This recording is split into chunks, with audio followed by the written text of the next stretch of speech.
J'essaie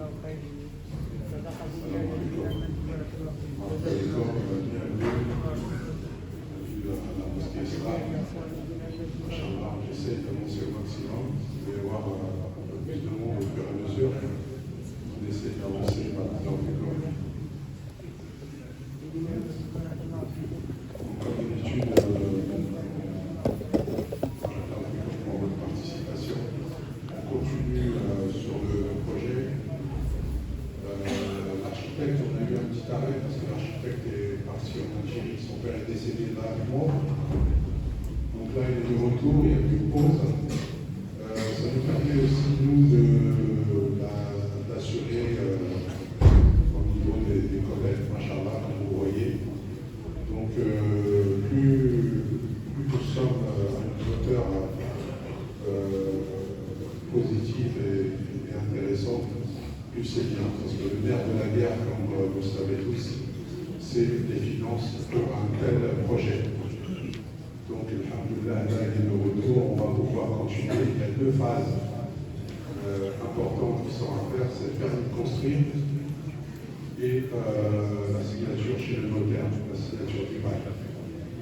Voilà les deux étapes qui nous manquent. Inch'Allah, on va progresser là-dessus. Et on tient à vous remercier pour votre générosité, Masha'Allah.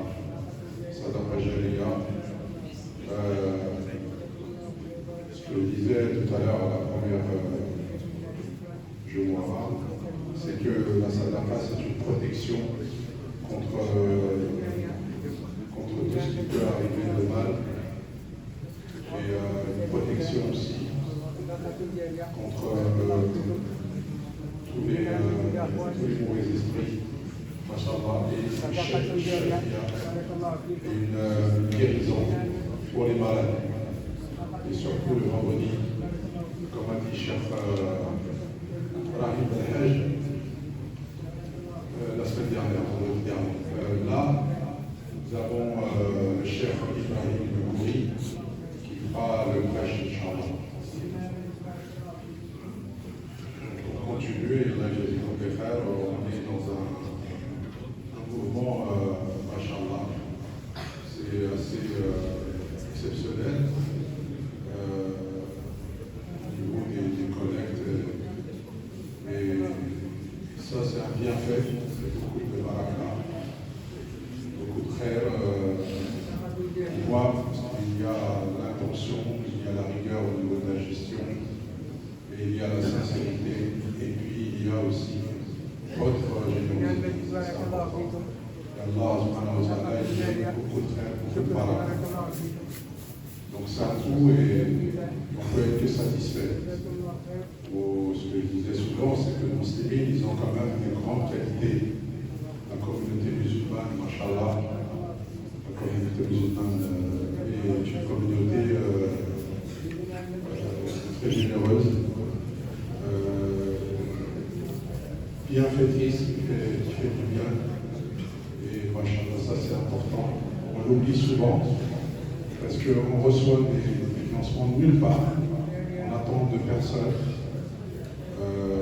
Voilà, on fait tout nous-mêmes avec la communauté, parce qu'on s'entraide entre nous. Et ça, c'est important pour avancer, pour construire l'avenir ensemble pour nos enfants. Ce qui est en jeu, c'est l'avenir. C'est aujourd'hui qu'on construit l'avenir. Parce que nous, tôt ou tard, on laissera la place. Et cette place, ce sera nos enfants qui prendront la relève, Inch'Allah. Nos enfants et nos petits-enfants. Justement, à propos des enfants, je voulais faire un petit point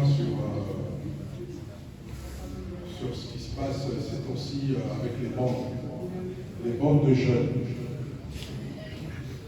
On a vu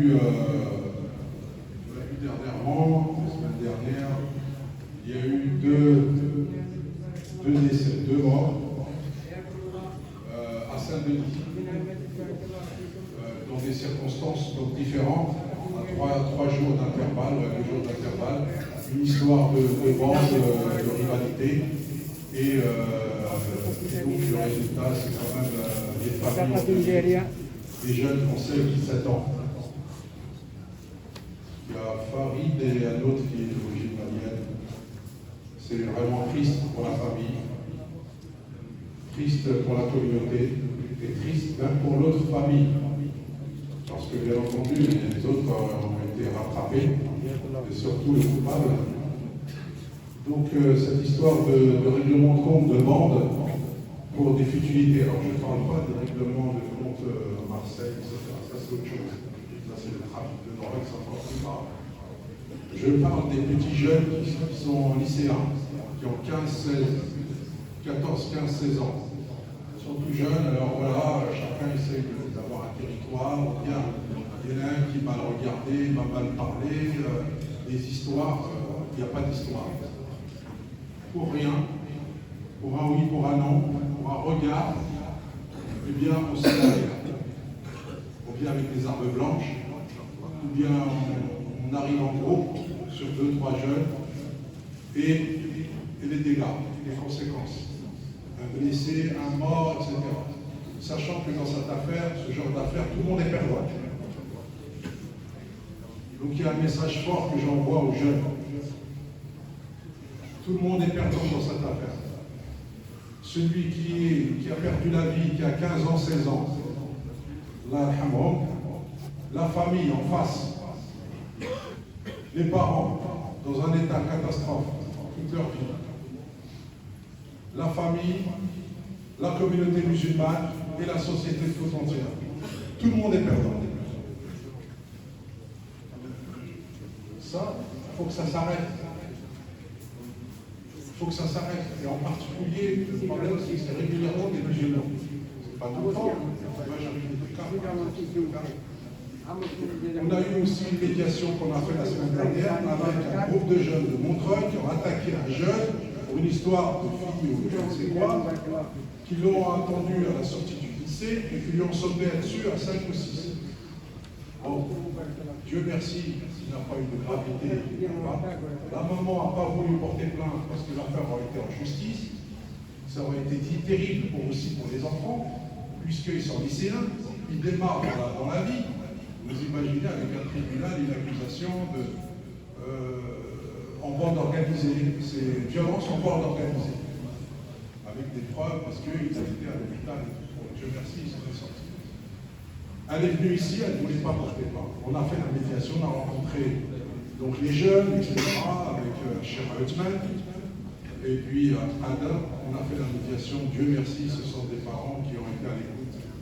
Et les jeunes ont regretté, ils ont fait leurs excuses. Essayez d'avancer, s'il vous plaît, dans le vélo. Je ne vais pas trop tarder, mais simplement un message pour les jeunes. Si vous êtes musulman, vous n'avez pas le droit à la violence. Ça, il faut que vous le sachiez une fois pour toutes. Et que vous n'avez pas à répliquer par la violence, la bagarre ou la haine. Ça, il faut le savoir une fois pour toutes. C'est interdit dans l'islam. C'est interdit dans nos textes. On n'a pas le droit de faire, de blesser, même par la langue, par les insultes, de blesser directement une personne, un jeune, un autre jeune, un adulte d'ailleurs, voire aller plus loin, lui enlever la vie. Tout ça parce que, voilà, je suis plus fort, je peux me démontrer. Et tout ça aussi, il y a la fréquentation. Il y en a un ou deux dans un groupe qui mettent la zizanie. Un ou deux, souvent. Et les autres, ils sont emportés par ça. C'est pour ça qu'il faut faire attention à nos enfants, à nos jeunes, avec qui ils fréquentent. Il y a des voyous, ils ont ni foi ni loi. Et malheureusement, souvent, c'est les autres qui prennent les conséquences. Donc déjà, attention à la fréquentation. Et d'abord, il faut savoir que c'est interdit. C'est haram. C'est pas parce que tu es plus fort que tu es meilleur. Au contraire, si tu utilises la violence et ta force, tu es quelqu'un de faible, parce que tu ne passionnes pas, parce que tu n'as pas la sagesse, parce que tu es en train de faire du mal. vis-à-vis d'Allah subhanahu wa ta'ala, vis-à-vis de la société. Et tu vas le payer. Imaginez celui qui a enlevé la vie, qui a tué un jeune, qu'est-ce qui va lui arriver? C'est quoi le risque? Il a 16 ans, 17 ans, il va utiliser 20 ans de prison. Voilà ce qu'il a gagné. Il va être enfermé toute sa vie, avec la souffrance des parents derrière. Et on ne fait pas les règlements de compte soi-même. Il y a la justice, il y a le droit, etc. On n'a pas le droit de faire justice soi-même. Donc, s'il vous plaît les jeunes, la violence n'a pas lieu d'être, quelles que soient les circonstances. Jamais on tape, on frappe, on casse, etc. Un autre individu, nous n'avons pas le droit. Déjà, on n'a pas le droit de toucher à des animaux. Il faut respecter les animaux, quelles que soient les circonstances. Si on n'est pas en danger, s'ils vivent normalement, les animaux domestiques, les animaux d'élevage, etc., on n'a pas le droit de leur faire du mal. Imaginez-vous un être humain. Ça, déjà, il faut bien connaître la religion. J'ai l'impression qu'il y en a beaucoup qui savent que la prière, par-ci, par-là. Il faut qu'on transmette des messages réels, des principes de l'islam. Des bases.